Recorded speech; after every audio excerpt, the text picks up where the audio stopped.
해리스는 친구와 함께 길을 가는 중에 갑반대에 있는 신문 한 부를 골랐습니다.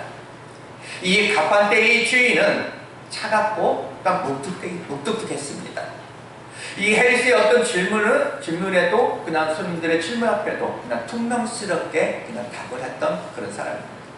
그러나 이 해리스는 가격을 다 치르고 그에게 고맙습니다, 정중하게 예의 바르게 또한 인사까지 했습니다. 역시나 이 갑반대의 주인은 거들떠보지도 않고 대꾸도 하지 않았습니다.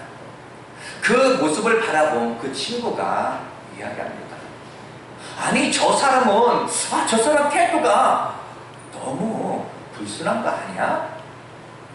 잠시 후 이 해리스는 그 친구에게 이렇게 이야기합니다.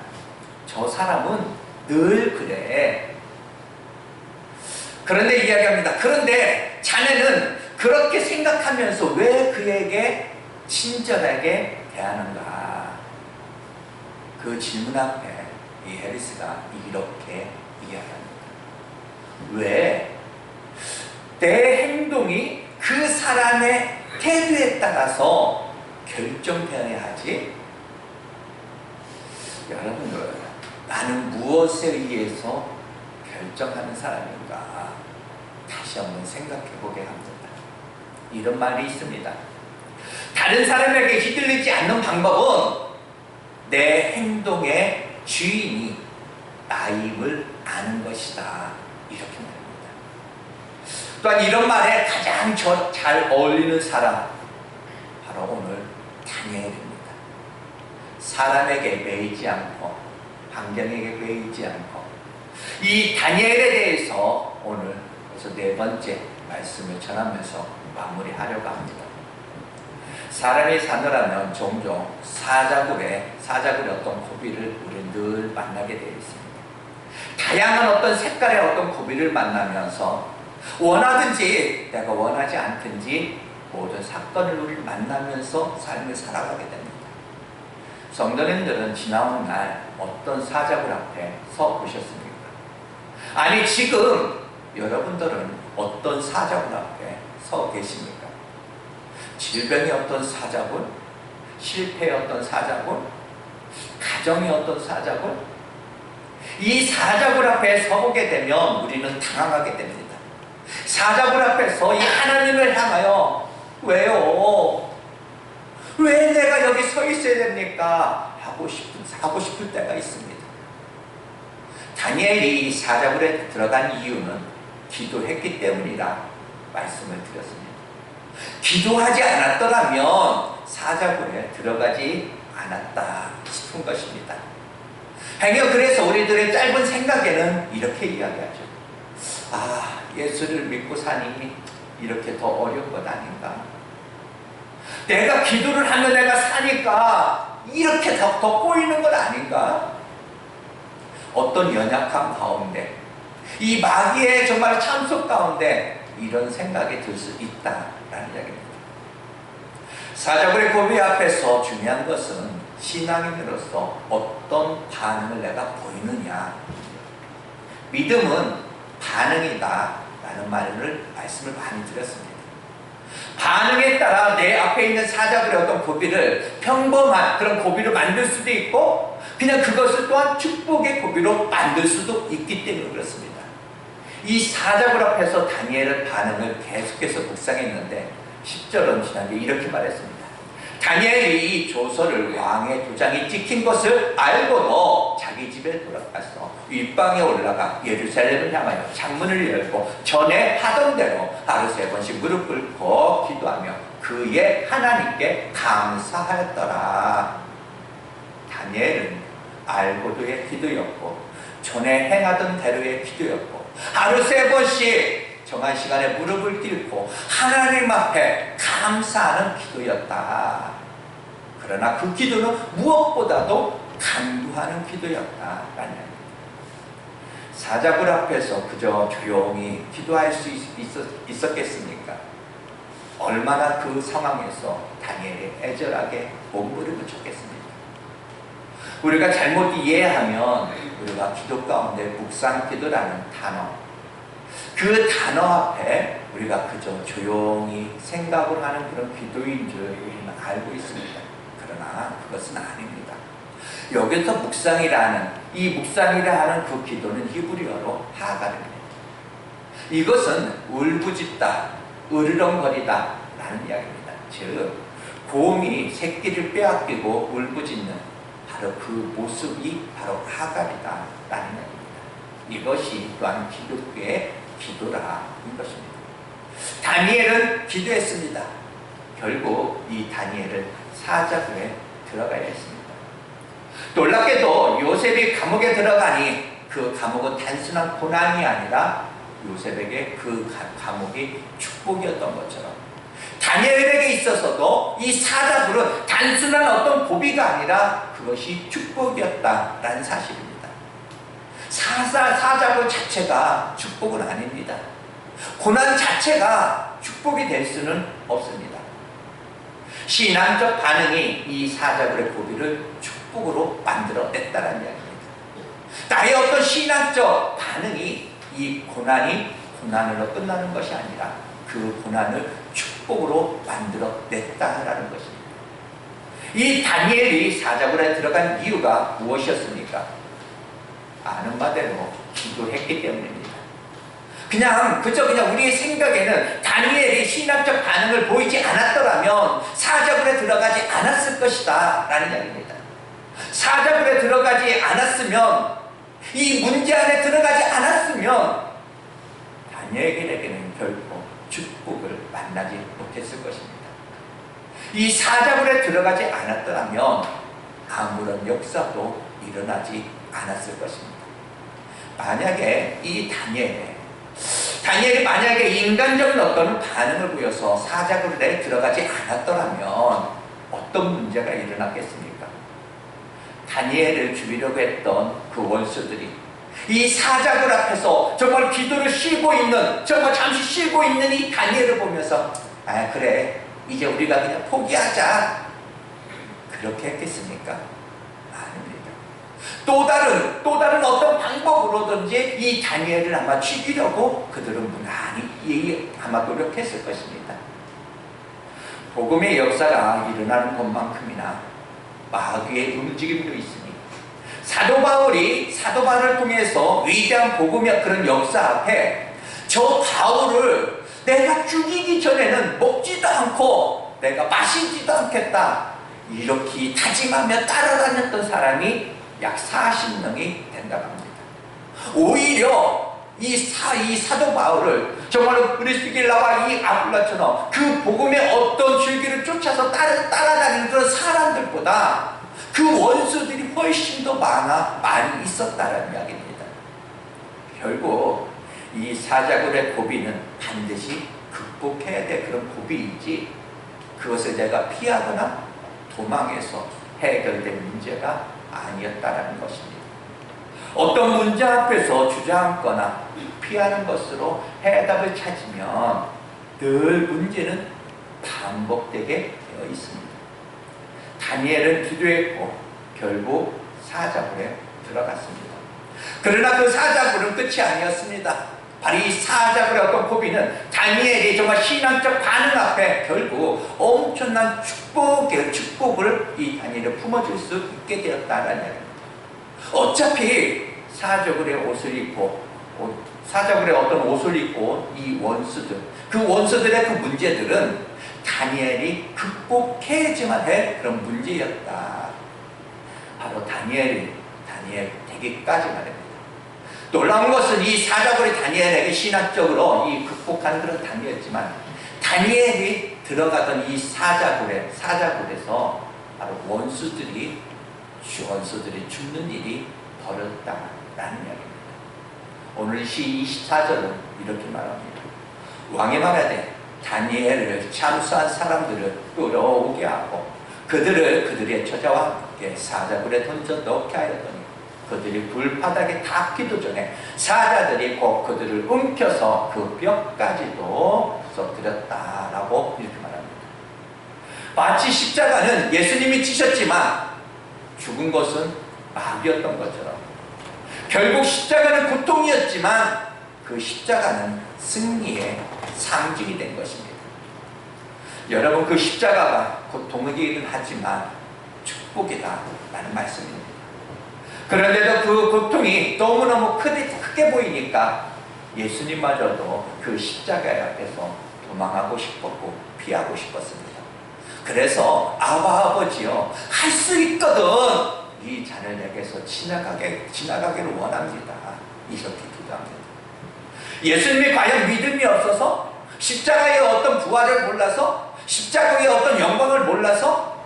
아닙니다. 믿음은 믿음이고, 아는 것은 아는 것이고, 아는 것이어도 바로 이 고난은 우선은 피하고 싶은 것입니다. 문제가 오면 도망하고 싶은 것입니다. 그것이 사람의 본능입니다. 예수님도 그러하셨습니다.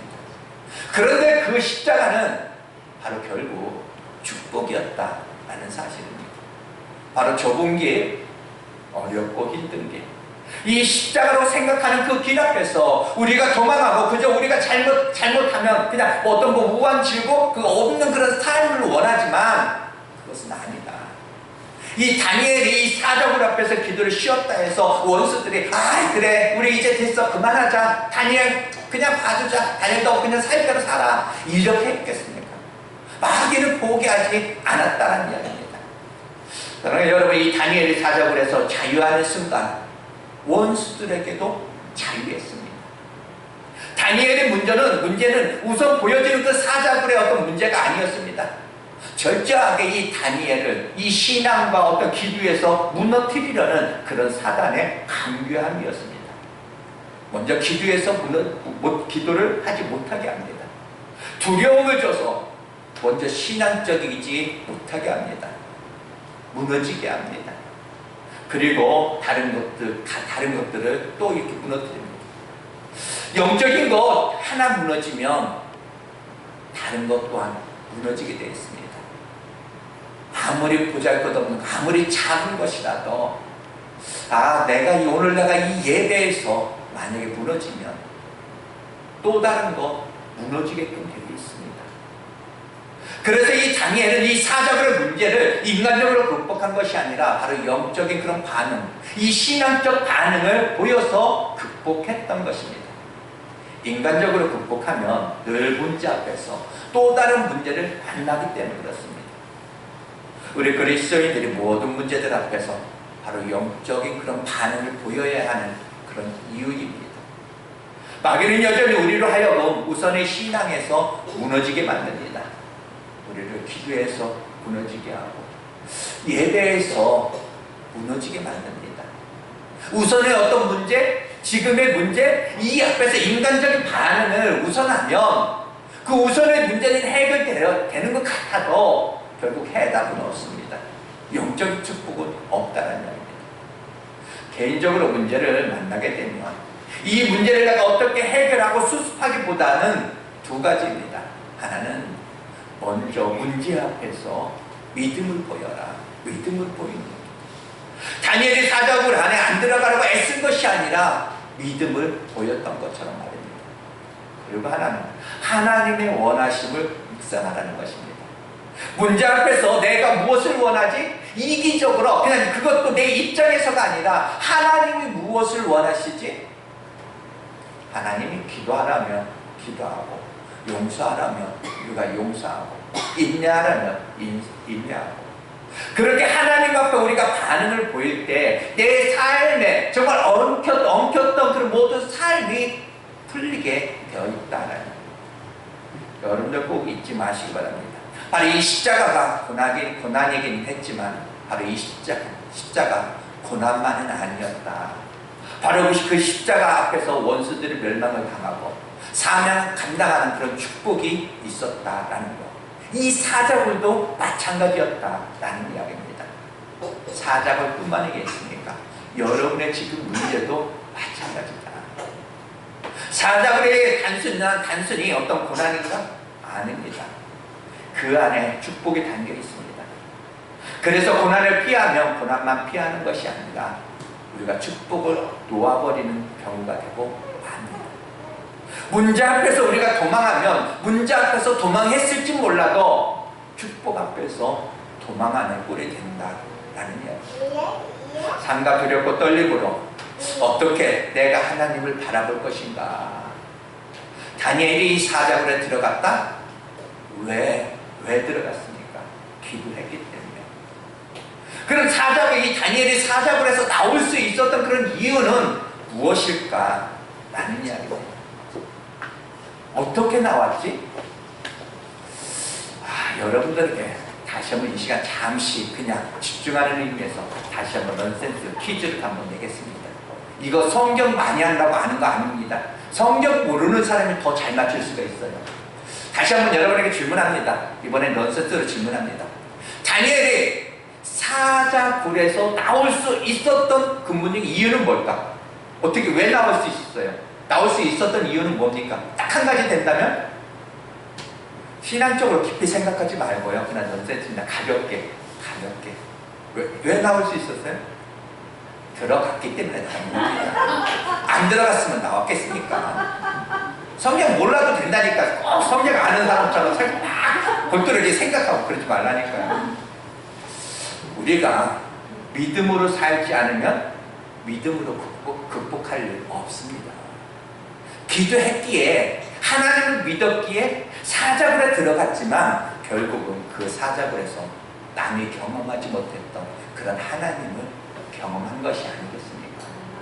바로 이 사자가 우르렁거렸지만 이 사자굴이 다니엘을 삼켰지만 그 사자가 이 다니엘 손가락 하나 손대지 못했다는 사실입니다.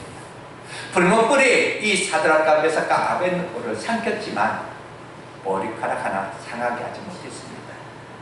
물고기가 요나를 삼켰지만 소화시키지 못했습니다. 왜? 바로 저들에게는 하나님의 뜻이, 하나님의 섭리가 담겨 있기 때문에 그렇습니다. 하나님의 뜻을 붙잡는 것입니다. 하나님의 소원을 다시 한번 붙잡는 겁니다. 어렵고 힘들수록 그러면 하나님의 뜻으로 말미암아 염려가 나를 삼킬 수 있고 어떤 고난이 나를 삼킬 수는 있지만 그 어떤 것도 나를 상하게 할 수 없다라는 것을 여러분들 믿으시기 바랍니다. 바로 이 사자굴이 다니엘이 사자굴에 들어가게 되었지만 결국은 어찌합니까? 하나님이 천사를 보내셨다 합니다. 그 입을 봉하셨으니 오늘 본문 22절은 이렇게 이야기합니다.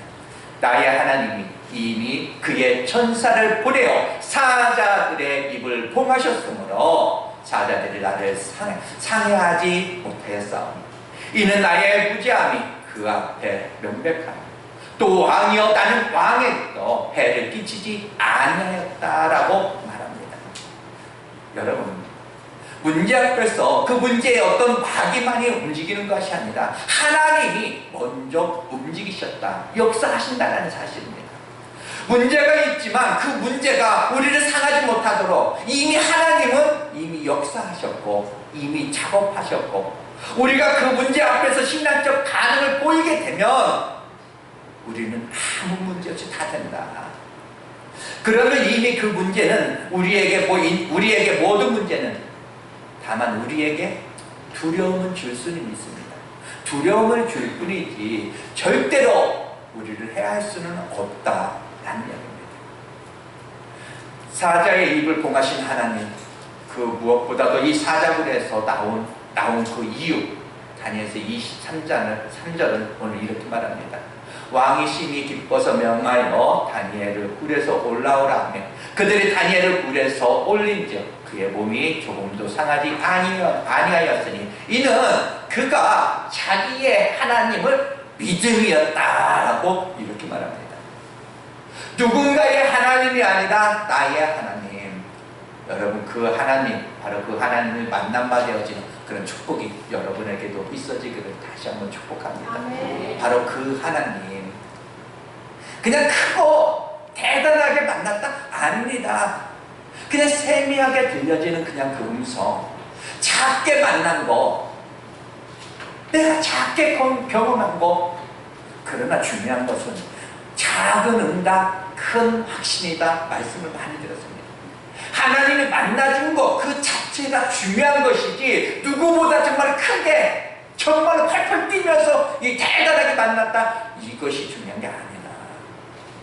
그 하나님을 여러분들 다시 한번 믿어버리시기 바랍니다. 어디에서? 사자굴에서 여러분들 믿으시기 바랍니다. 자기의 하나님, 나의 하나님, 내가 경험한 그 하나님, 나를 만나주신 그 하나님, 그 하나님을 사자굴에서도 믿는 그런 믿음이 여러분에게 있어지길 다시 한번 축복합니다. 그렇다면 이 성경에서 평가하는 이 다니엘의 삶 무엇입니까? 29절은 이렇게 이야기합니다.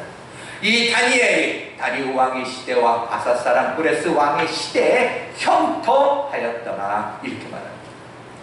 이 다니엘을 정말 원수들이 죽이려 했고 사자굴에 들어가야 되겠고 수많은 어떤 포로를 끌려가서 정말 끌리는 그 포로의 그런 삶을 살아야 했는데 놀랍게도 다니엘의 삶을 성경은 한마디로 얘기한다면 형통이라고 이야기합니다. 그러나 그게 지금 말이 되겠습니까? 성경은 참 신기하죠. 요셉을 감옥에 넣고 그는 형통하였더라 이렇게 말합니다. 요셉을 어떤 노예 생활을 처박아 놓고 형통하였더라 이렇게 이야기합니다. 보이는 요셉의 삶은 불통이었지만 하나님을 보시는 그런 시각은 형통이라고 합니다. 다니엘의 삶이 뭘 그렇게 형통한 삶이겠습니까? 그런데 그의 어떤 삶을 하나님은 오늘 딱 한마디로 형통이라고 합니다. 왜 그랬을까요? 먼저는 하나님께서 이 다니엘의 삶, 그 삶 전체를 보시고 계신 분이기 때문에 그 삶은 형통한 것이다. 다니엘이 수없이 많은 그런 고난의 문제를 거쳤지만 하나님과 우리의 시각이 다른 게 뭐냐 이렇게 표현합니다. 그 문제를 만났을 때 사람은 어쩝니까? 보이는 부분에 매입니다. 보이는 부분에 매이기 때문에 아파할 수도 있어요. 불통일 수도 있습니다. 그러나 하나님은 나의 삶 전체를 보시는 분이시다. 우리는 오늘의 문제 앞에 내가 힘드냐 안 힘드냐 여기에 배웁니다. 그런데 하나님은 이 문제 앞에서 그 나중을 계획하시고 그것을 축복으로 보시고 계시다라는 사실입니다. 여러분 예를 들어서 한나가 결혼해서 17년 동안 아이를 낳지 못했습니다. 한나 매일같이 울었습니다. 마음 아파 얼마나 울었는지. 그런데 하나님은 그 한나의 삶을 통해 결국 기도의 자리로 이끌으시고 그 기도를 통해서 사무엘이라 귀한 아들도 주시고 나중에는 이 아들 셋과 딸 둘을 더 주실 그런 계획을 가지시고 계시기 때문에 지금 하나님은 이 한나의 고난, 그 고난이 고난 아니게 봅니다. 왜? 한나의 삶 전체를 보고 계시기 때문에. 사람은 부분에 매여요. 한나처럼 부분에 매여서 울 수가 있습니다. 너무나 그 지금 상황이 너무나 힘들고 어려워서 오늘 힘들면 그냥 힘들고 저 사람이 나를 힘들게 하면 그냥 억울하게 하면 억울하고 이러지만 하나님은 전체적으로 보니까 보는 시각이 다르다. 다니엘의 삶이 형통일 수 있었던 이유는 다니엘의 삶만이 아니었기 때문에 그렇습니다. 내가 사는 것은 내가 사는 것이 아니오 내 안에 예수께서 사는 것이라. 다니엘이 사는 것은 다니엘이 사는 것이 아니오 다니엘 안에는 하나님이 사신 것이라. 바로 하나님의 비전, 하나님의 섭리, 그가 어떤 것을 품었든지 다니엘을 통해서 하나님이 이루고자 하는 그것이 있었기에 그의 삶은 형통이요. 보여지는 삶은 정말 얽혔어도 그 다니엘 안에 담겨진 하나님의 어떤 뜻과 비전, 그 섭리는 한 번도 막힌 적이 없다, 얽힌 적이 없다라는 사실. 다니엘의 삶이, 요셉의 삶이 보여지는 삶은 불통입니다. 그러나 그들 안에 담겨진 하나님과 뜻과 하나님의 그 섭리가 있으니 그들의 삶은 형통하였다. 이것이 신앙인의 매력입니다. 땅속에 물이 보이지 않게 흐르지만 언제나 보이지 않게 흐르는 것은 아닙니다. 때가 되면 땅속의 물은 솟아나게 되어 있습니다. 즉 내 삶에 담겨진 하나님의 뜻이 지금은 보이지 않고 그냥 쓰러져 있어서 보이지 않지만, 고난만 보이지만 때가 되면 솟아난다라는 사실입니다. 다시 한번 이것을 믿고 우리가 몸부림을 치는 것입니다. 사자굴의 고비를 넘기면서 지난주에 말씀을 드렸던 것처럼 이 사자굴의 고비와 더불어 원수들의 그 게임은 끝나버립니다. 더 이상 이 원수들은 이 다니엘을 어떻게 하지 못합니다. 24절에 이렇게 말합니다. 왕이 벌하여 다니엘을 잠수한 사람들을 끌어오게 하고 그들의 처자와 함께 사자굴에 던져넣게 하니 그들이 굴 바닥에 닿기도 전에 사자들이 곧 그들을 움켜서 그 뼈까지도 부서뜨렸다라고 말합니다. 이 사자굴에서 사자밥이 되지 않고 살아났다, 살아있다는 그 자체만으로도 이 다니엘은 승리한 겁니다. 그런데 이 사자굴에서 다시 한번 올려져서 보란듯이 살아나왔다? 이것은 더 큰 승리입니다. 그런데 그래도 아직 문제가 남아있었습니다. 다니엘은 총리입니다. 총리로서 다시 이 직무를 수행하는 데 있어서 자신을 정말로 이 사자의 어떤 먹이로 주었던, 그러고서 그날 밤에 승리의 어떤 승리를 불렀던 그 많은 사람들, 그 원수들, 그들이 아직도 살아있다라는 것입니다. 그런데 다니엘의 요구가 아니라 왕이 자발적으로 나서서 그 참사던 그 사람들을 다시 한번 처자들까지 끌어다가 한 사람 한 사람씩 사자굴에 던져넣게 되었다는 이야기입니다. 그들이 정말 땅에 닿기도 전에 사자가 뛰어올라 그들을 물고 뼈까지 부셨다라는 이야기입니다. 완전한 승리 아닙니까? 이것이 온전한 하나님의 승리입니다. 그 후에 이 다니엘의 기도를 통해서 하나님은 놀라운 그 비밀들을 다니엘에게 보여주십니다. 우리에게도 살아가는 동안 이 다니엘 못지않은 그런 아픔들, 고난들 얼마든지 우리에게는 있을 수 있습니다. 다시 한번 그때마다 다니엘을 도우신 그 하나님의 어떤 도우심이 여러분들을 때마다 정말 적합한 그 은혜로 다시 한번 도와주시기를 다시 한번 축복합니다. 오늘 내가 아프고 힘들고 남다른 어떤 고통이 있다라면 그것이 하나님을 몰라서일까? 아니라는 말입니다. 왜 형통입니까? 우리의 고통을 보고 하나님이 즐기시는 분? 아닙니다. 내가 힘들고 아플 때 내가 기도를 쉬면 성령님께서 탄식하십니다. 내가 몸부림을 치면 여러분 스데반을 응원하셨던 그 하나님이 다시 한번 여러분들을 응원하고 계신다는 사실입니다. 너 계속해. 너 계속 기도해. 내가 너에게 보여주고 싶은 게 있어. 내가 너를 통해서 이루고 싶은 게 있어. 그렇게 하나님 앞에 분명하게 되면 여러분 사람이 뭐라 해도 괜찮다는 얘기입니다. 우리가 주님 바라보고 가는 신앙생활에서 우리가 신앙생활하는 그 가운데 격가지들을 보고서 할 말, 하고 싶은 말 얼마나 많이 있겠습니까? 권사인데, 권사님이 신앙생활 저렇게 하는, 나는 집사야. 나는 집사도 아닌데 어때? 여러분들 격까지 보고 만약에 말을 하면 말할 것이 얼마나 많은지 있는지 모릅니다. 그러나 우리가 그 격까지에 거기에 매일 필요는 없다라는 이야기입니다. 그냥 좀 이번에 안 주시면 다음에 주시겠지. 왜? 내 시간표가 아니라 하나님의 시간표니까. 누가가 이 바울 곁에 있었습니다. 누가는 의사였습니다. 어쩌다가 이 바울을 만나서 동행하게 되었는데 바울 곁에서 평생을 떠날 수가 없었습니다. 디모데도 떠나고 다 떠나가서 개척하는 가운데 있어도 이 누가는 바울을 떠날 수가 없었습니다. 만약에 이 누가가 바울의 곁을 떠나게 됐더라면 사도행전을 기록할 수가 없었을 것입니다. 하나님은 그를 이 바울 곁에 붙여서 이 사도행전을 기록하게 하셨습니다. 누가가 이 바울 곁을 떠났더라면 어떻게 사도행전이 기록되었을까? 하나님이 때로는 붙잡아 놓는 그런 이유도 있다. 늦게 더디게 주시는 그런 이유도 있다라는 이야기입니다. 하나님이 몰라서 능력이 없어서가 아니라 하나님의 그 당신의 어떤 뜻과 섭리 안에서 말입니다. 여러분, 하나님은 그 엄청난 미래적 비전, 섭리를 가지고 그에게 담겨놓은 그 딱 한마디,